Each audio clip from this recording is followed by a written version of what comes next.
Jeff, ako na mag-wrap ng cable para mabilis. Para mabilis? Kung mabilis, ako na lang. 20 years na ako sa business na to. Kaya ko yan tapusin bago ka pa kumura. Aba, baka di mo alam. Graduate ako ng Trebas Institute. Bago ka pa kumurap, narap ko na to. Alumni ako ng Metalworks. Hindi ka pa gumagraduate, nagrarap na ako ng cable. Kuya, may isa pang cable doon. Bakit di kayo mag-unahan? 3, 2, 1, go!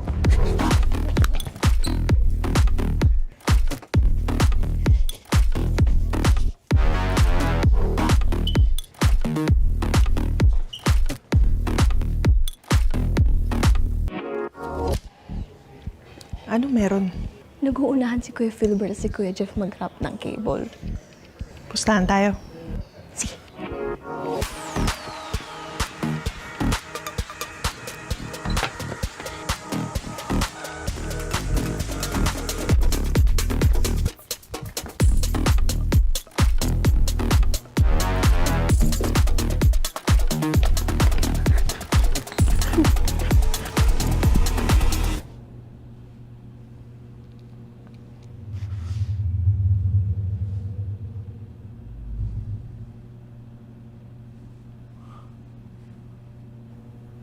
Paano ba yan? Panalo ko. Hay nako ate, tama ka. Pareha silang tanga.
Filipino TV was built for one reason: to put Filipinos in Canada in the spotlight.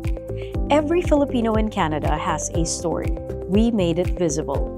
Filipino TV remains the leading creator of original Filipino programming for TV and digital outside the Philippines. Created by Filipino-Canadian creatives for the community they belong to. We opened our doors to those who were curious enough to try. People with day jobs who dared to create after hours. Cooking shows, talk shows, music, public service, sports, wellness. Different formats, one shared courage. Since 2016, we stayed true to one thing: spotlighting Filipinos in Canada. Their hustle, their struggles, their wins. As the world went digital, we moved with our community. We didn't just post, we partnered. We shot, edited, mentored, and built alongside Filipino creators. Filipino TV remains a sandbox for Filipino-Canadian creatives. From cable to socials, we create because your story matters. Magandang araw po sa inyong lahat sa mga nanonood sa atin ngayon. We are live dito sa Out for Lunch on FTV as usual in the Filipino TV studios here in Markham. And we have a special guest today. I'm gonna tell you early so you can possibly spread this link, no? Dahil live tayo ngayon. You can share the link dun sa mga kaibigan or mga kamag-anak ninyo that you would like for them to hear, no, the Consul General of Toronto is going to be our guest today. That's Consul General Christine Salye, who will be joining us in a while. We're going to be talking about a special topic that's close to every Filipino's heart. So, magandang usapan dahil usapang pagkain. No, ang pag-uusapan natin maya-maya lamang. No, pero yeah, I'm gonna give you this chance to share this link so that you can join in on the conversation. You might wanna ask her some things, no, dahil nga ang Consul General, ang trabaho nila ay hindi lang, kasi when we think of consulates, no, iisip natin mga dokumento. We always think of like the things that we do there when we get our NBI clearances, our help with our passport. You know, of course they do all of these things, but they also do a lot more than that. No, community building, promotion of our culture. So there's many things that are involved in our little government here in Toronto, in their office. So yes, so batiin muna natin ang ating mga audience today. At least those who have written, no, in our chat box. Hi Anjo Palasigi, happy Wednesday. Tinatanong ni Anjo, sinong may plan sa June 7 or 6?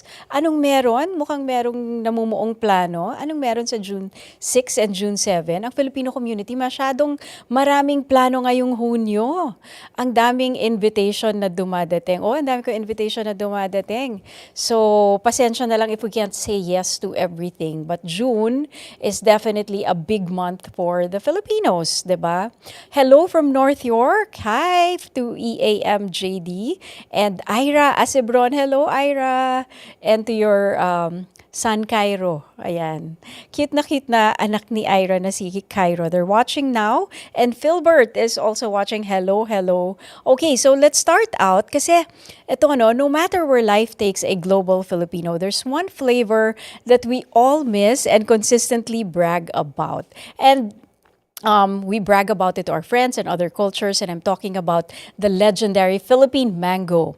And guess what? History is going to be made this week because a commercial shipment of our favorite fruit is arriving tomorrow dito sa GTA.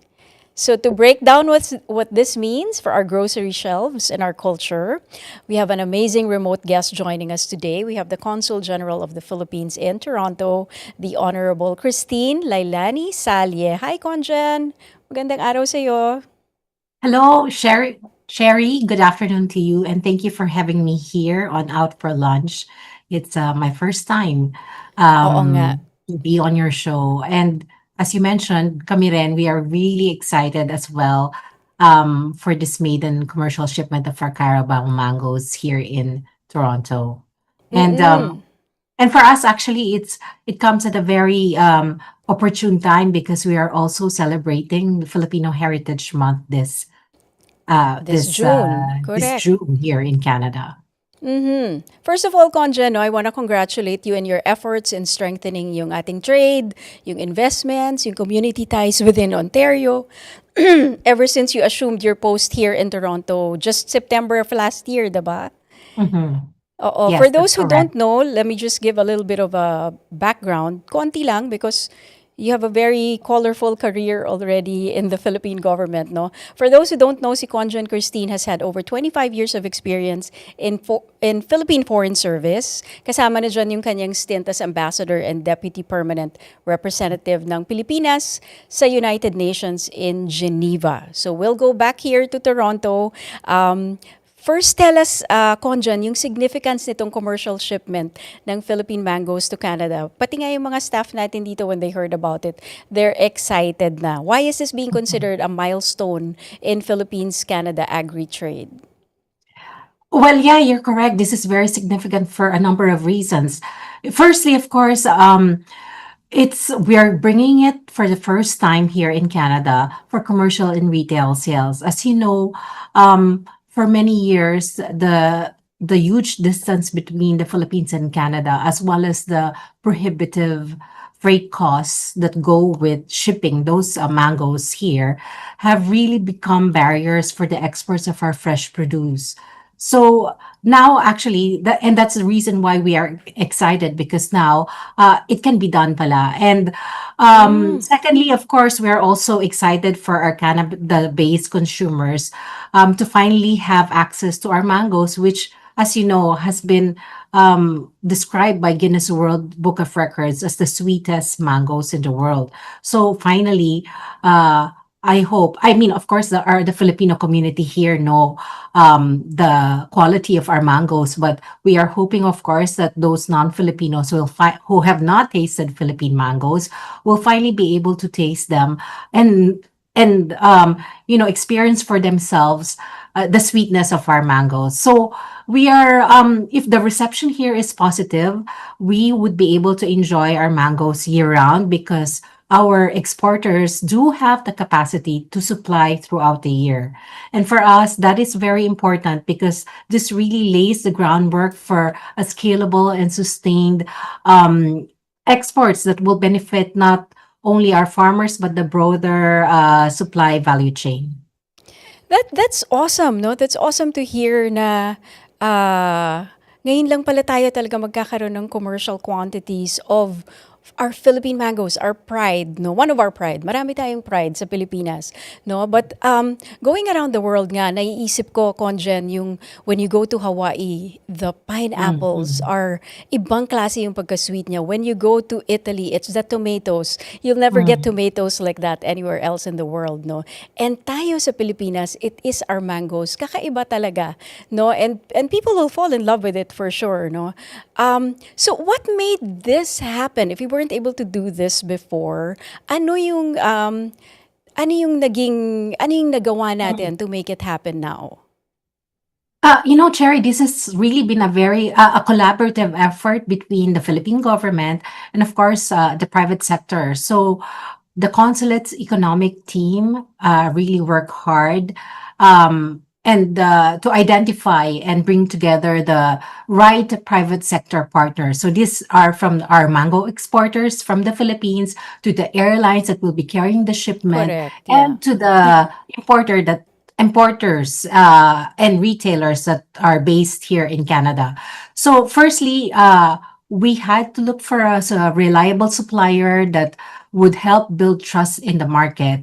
And we were able to find that in our exporter, Hylas Marketing Corporation, which has been in the fruit and vegetable industry in the Philippines for half a century already, producing and exporting mangoes and even okra in some countries. And also their partner in this initiative, which is Castillo Import-Export Ventures Limited, which also exports, in fact, pineapples and bananas to other parts of the world. So from our end naman, we needed naman an importer who would be willing to take a risk on our mangoes and introduce them to the market here, because, as you know, the market here in Canada, there's already an established distribution network Yes, here of other yes. mangoes. So this importer also that we were able to find has an established network here as well, and that is TSI Tropicals. They were the ones that were most receptive to our outreach to them, and they were ready, to move ahead with the importation of the mangoes. So, and of course, lastly, I don't want to, of course, forget the support of Philippine Airlines. As you know, of course, it's also important that we have somebody that would be able to, a reliable transporter of the mangoes that would be able to bring them here directly and reliably. So, Philippine Airlines actually came through for us by committing to support our Filipino exporters by providing them, of course, the direct connectivity, because there are direct flights from Manila to Toronto, and then, of course, the cargo capacity and also the preferential rates that they gave. Yun kasi yung So maganda it's dito. it's a It's whole good to see. it's a Yeah, whole of ano course. ba? It's Talagang it's a whole yeah. dynamic of different stakeholders. And this is a good example. I mean, of course, it's some people will say, oh, mangga lang yan. It's Philippine mangoes. If we can do this, parang in every project kasi it's like this eh. You really need a multi-sectoral approach. Yes, Everyone really exactly. working together. And it's good to see that the government is able to to mobilize something like this. Kasi minsan kailangan yung gravitas talaga ng hindi lang minsan. Palagi we need the gravitas and the influence and of course the network of the government to be able to put this all together. No, and the Filipinos kasi, Conjan, are very thirsty for successes like this, 'di ba? Yung gusto natin nakikita talaga na pag nagtutulungan tayo, especially ito yung ating agricultural sector in the Philippines is something that we really want to see that it's flourishing, no? Dahil Oo. isa yan sa Yeah, mga because of course, strengths Jerry, natin. Oo. yeah, you're right, Cherry, kasi 'di ba we are still mainly an agricultural country. So we want, of course, our farmers to succeed, and we are doing our best. From the Philippine government, we are doing our best to help them as well. Oo, at saka yun nga this is a successful thing because from the Philippines, kayo naman bumabiyahe kayo sa Pilipinas, yung mga nanonood sa atin, no? So they know we know the distance, we know the challenges of having to bring in fresh produce at that. Kaya nabanggit nga ni Conjan, Philippine Airlines, hindi natin to pwedeng ibarko because of the sensitivity of the 'di ba, yung the produce na mabubulok yan in transit. Conjan, if you don't mind, we'll give way to some of the messages. Some people are reacting to Of our course, yes, yes. conversation. Hello, Conjan from Philbert Wong. Julius, hi, thanks for watching. Sabi ni Anjo, sana green mangoes din. I guess pwede, if the Carabao mangoes, pwede rin naman siguro pagdating dito. They're the Yes. same, yan din yung di ba, pag green mangoes, Conjan, sila, it's that same variant. Yes. Oo. Oh, yeah. Carabao mangoes then actually can be exported na green mango as green mango. Hopefully, yes, soon. But of course, we started first, of course, with the yellow mangoes. Although when they arrive kasi here in Canada, it takes time kasi for 'di ba, when they arrive here in Toronto, for example, it takes time for them to be shipped to the different grocery stores. So usually it's not yet fully ripe.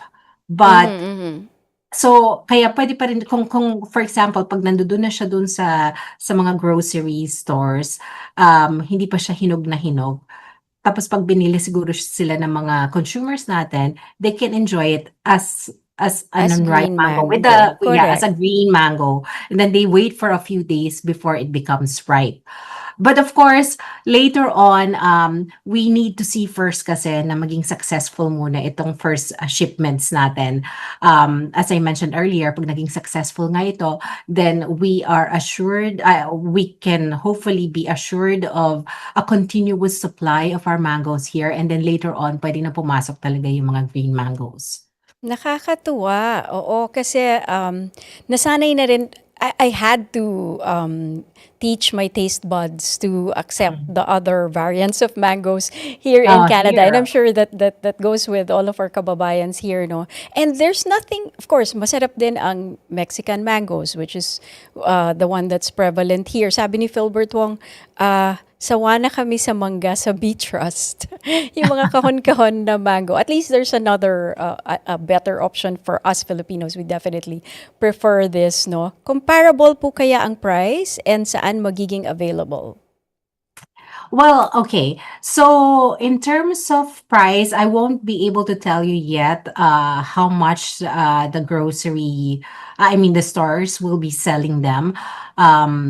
But it will be a little bit more expensive than the varieties that that we have here. But you will have to take into consideration nga the quality of the mango. And of course, because it came from the Philippines, so it's mas malayo yung distance ng Oo, Philippines oo. from the other mango suppliers, right? But it will definitely be very competitive. So right now, the two shipments, we are expecting actually two shipments this month. So it will be available at present. It will be available immediately available at the two Seafood City stores here in the Okay. GTA, and also via the online fruit retailer, which is So they can also order it online. But eventually, of course, we are hoping that more um, groceries here in Canada will be able to carry our mangoes. So yun, mukhang kailangan natin ilagay sa listahan natin dumaan ng Seafood City this coming kasi kasi the shipment is coming tomorrow. No, and it won't be long after that before they put it on the shelves because they're gonna have to put it out there right away, 'di ba? I have to mention pala, Cherry, that for those who want to immediately buy those mangoes, we will be having a special launch this Saturday during the Filipino Community Day at Earl Bales Park. This Community Day, as you know, is being co-organized by the consulate together with the various Filipino organizations here in Toronto. And it's in celebration of not only Filipino Heritage Month, but of course also of our Philippine Independence Day. So participants, I mean attendees who go there on Saturday, June 6th, they will have the first opportunity to buy the mangoes. They don't have to wait for it to be available at Seafood City if they already want to have them. Also yan. So that's one of the reminders for our audience. June 6th, there's an event in Earl Bales Park, no, na the Philippine mangoes will be there. So pwede na nating bilhin from that. Maraming kakumpetensyang event this coming Oo nga eh. Oo, as weekend, you no, know, June 6 June and is 7. really a busy month for all of Correct. us. So that's one selling point of our event this coming June 6. Lanzones sana ang next, one of the comments. And what about Indian mango? Nagtatanong din. Isa-isa muna tayo. Oo nga, tama. Yun naman ang goal talaga natin is to allow the importation of our agricultural products. But we started first with the Philippine mangoes. And then eventually, kaya nga we are asking for the support of the Filipino community. And even if you have, friends, Canadian friends, outside of the Filipino community to also buy those mangoes. Because syempre, when they see that there is a demand, then there will probably be more reasons for our exporters to, import, for our importers to import more Philippine fruits, fruit products. Yung importer natin, Conjen, they're also Filipinos. Filipino No, ethnicity. they are not. TSI Tropicals, matagal na sila sa business dito. They really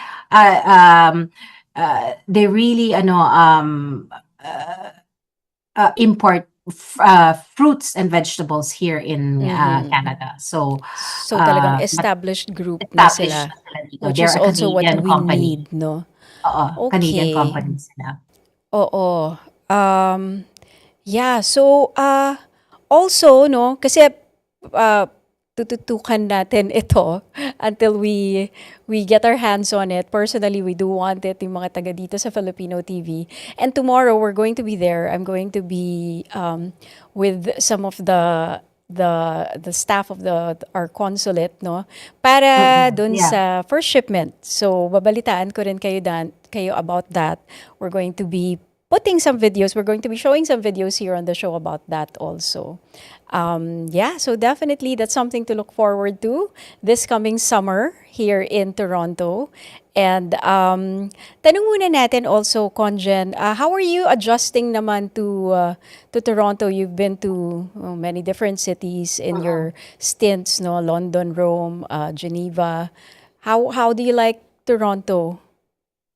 Well, I'm adjusting very well. Of course, the first winter I've experienced it in Toronto was actually the coldest that the city has ever experienced in a long while now.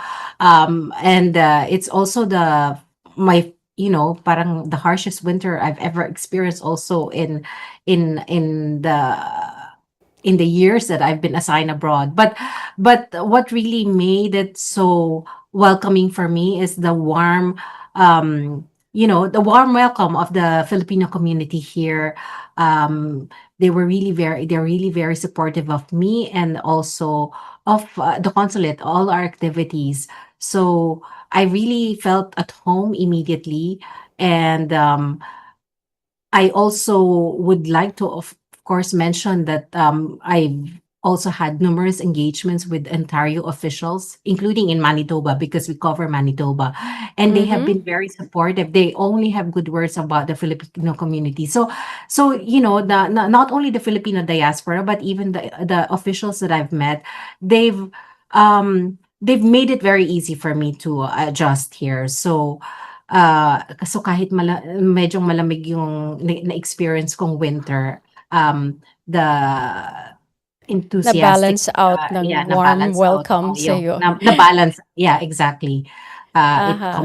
compensated for all the coldness of the winter. So, many Filipinos, or yeah, when they think of the consulate, no, usually they think of documents, passports, visas, the formal bureaucratic paperwork. But you've been out in the community. How do you view your role when it comes to connecting with everyday Pinoys? You know, that's a very good question that you gave us, because we also want to let our community know that our mandate actually at the consulate goes beyond consular work. So we are here to also promote the Philippines, of course, and also advance the economic and cultural opportunities and exchanges between the Philippines, and of course, because my jurisdiction covers Ontario and Manitoba. So here in Ontario and Manitoba, and we see ourselves actually as enablers that are here to open doors for our stakeholders in the Philippines to be able to engage and deepen their engagements here, to be able to deepen their engagements here across all the sectors here in Manitoba and Ontario, and for them to also have a full cooperation in all sectors, as I mentioned. So it goes beyond consular services, because yun yung parang naging reputation actually ng consulate dito, parang puros lang documents ang nakikita nila. But my engagement as well with the Filipino diaspora here, I was able to see the creativity of all the I've met so many people here who are very creative and entrepreneurial, which really surprised me, because in my other assignments, hindi ko nakita yung ganitong vibrancy of the community. So that's why I'm so very encouraged that I was able to have the opportunity to be assigned here in Toronto. May uniqueness din kasi, Konja, ng mga ang mga Filipinos na nag-migrate dito sa Canada. There's something very unique also about that group, that set. Of course, iba-ibang set yan. There was a time it was a group of caregivers, no, for a long period of time, and then there's this group of very highly educated Filipinos who are medyo nagsasawa na sa politika sa Pilipinas, or very disheartened about what's going on in the country. They would love to be in the country, but even young ang dami ko nami-meet na mga young couples with maybe 1 or 2 young children who have very good jobs in the Philippines. Some are even in government, some are in multinational companies, some big Filipino companies, but they choose to move here. They want better lives for their children. No, sadly nga, that's kind of what our politics does to some of us. No, that's why little wins like this, we want to give it a window here in our show, and we also as an entity here in Filipino TV want to support itong grupo ng mga Pilipino, especially yung mga bagong lipat dito, and it's not easy being an immigrant. No, it's not easy to have to.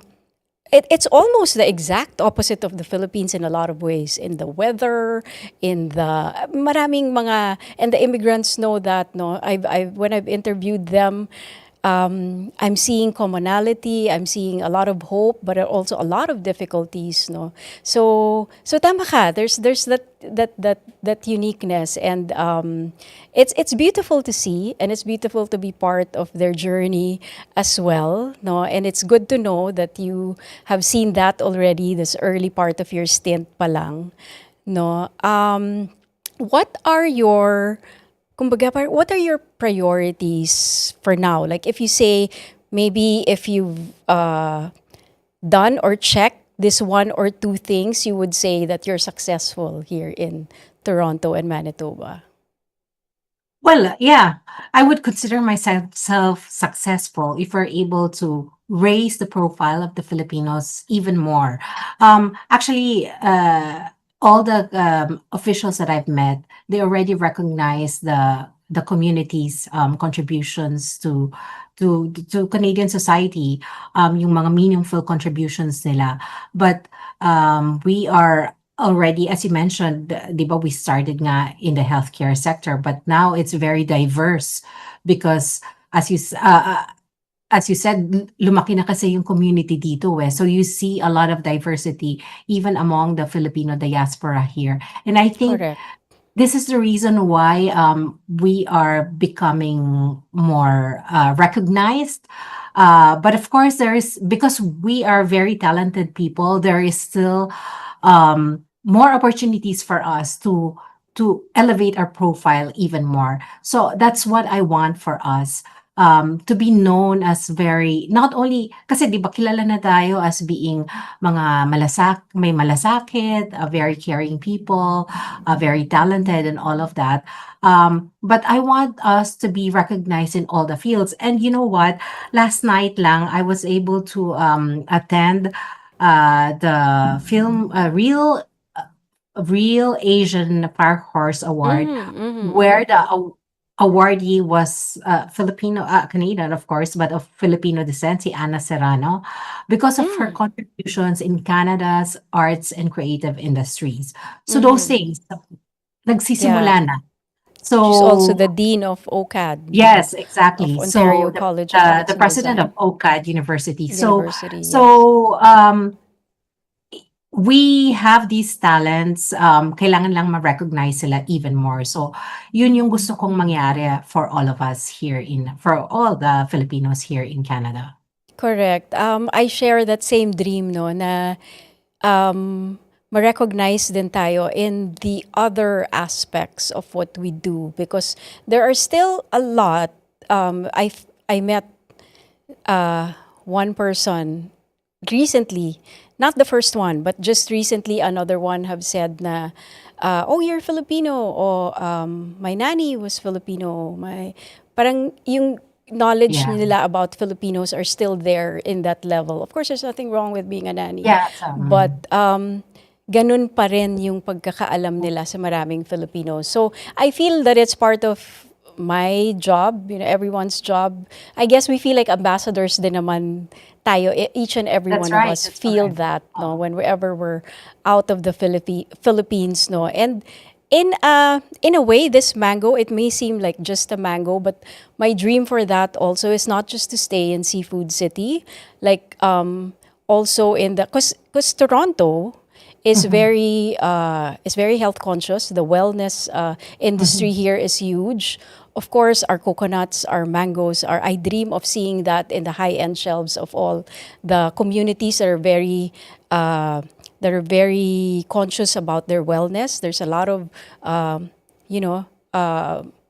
communities here na hindi pa natatap ng mga Filipino products like mangoes, no? And that's where I want to see our mangoes and our other products. That's also, of course, our goal. And as well as the objective of our importer to not only, distribute our mangoes in Seafood City, but in other grocery stores here in Canada.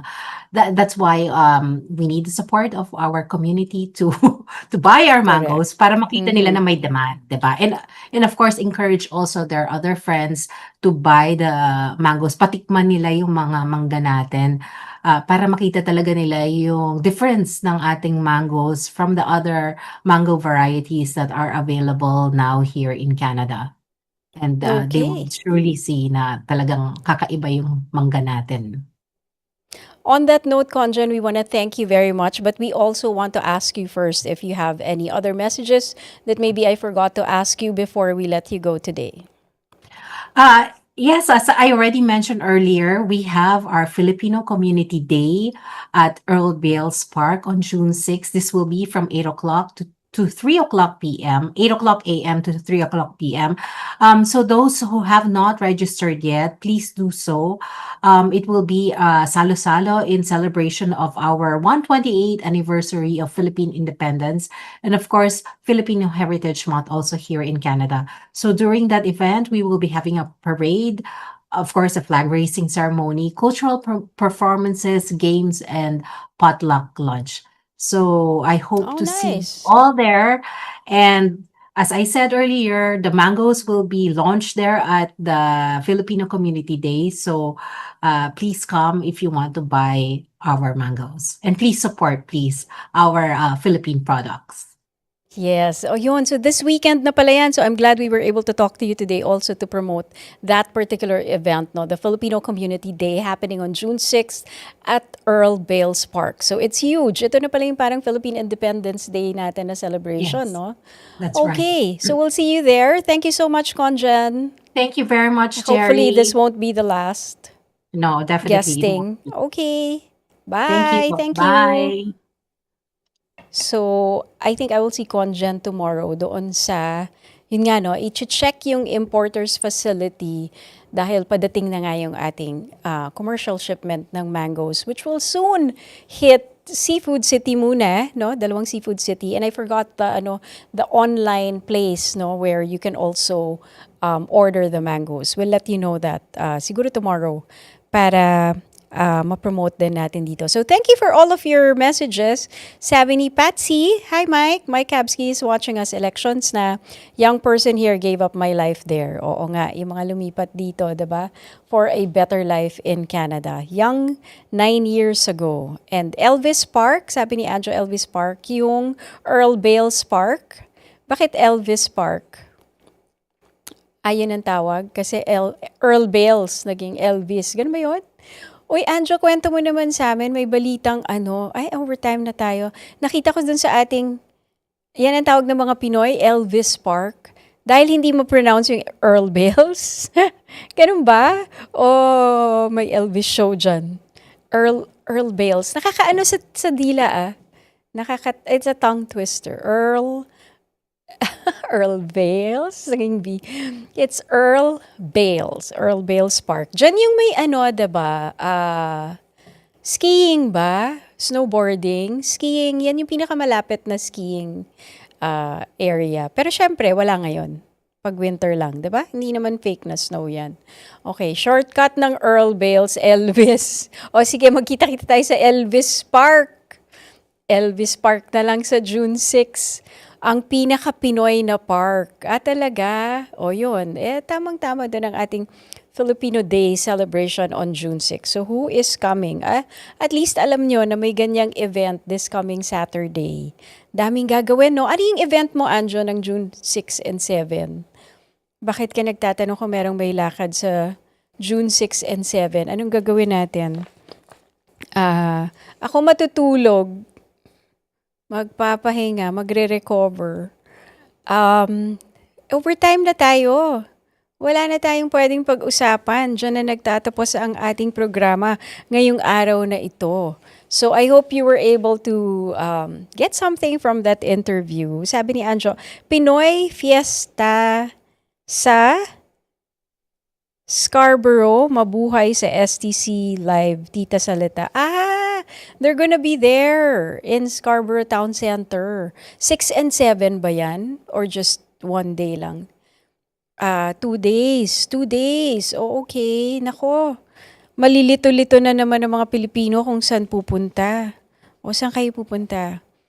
Siyempre, dito pa lang yan, no? Sa Scarborough, sa Toronto, marami pa sa Ottawa kung nasaan si Mike Kabsky. And sa Pilipinas kung nasaan si Ira, nanonood sa atin. And sa North York kung nasaan si Ethel and si Paz Mercado. Okay, so paalam muna tayo today. We're going to see you again tomorrow, Thursday, dito pa rin sa Out for Lunch on FTV. Have a great day ahead. Bye! See you tomorrow!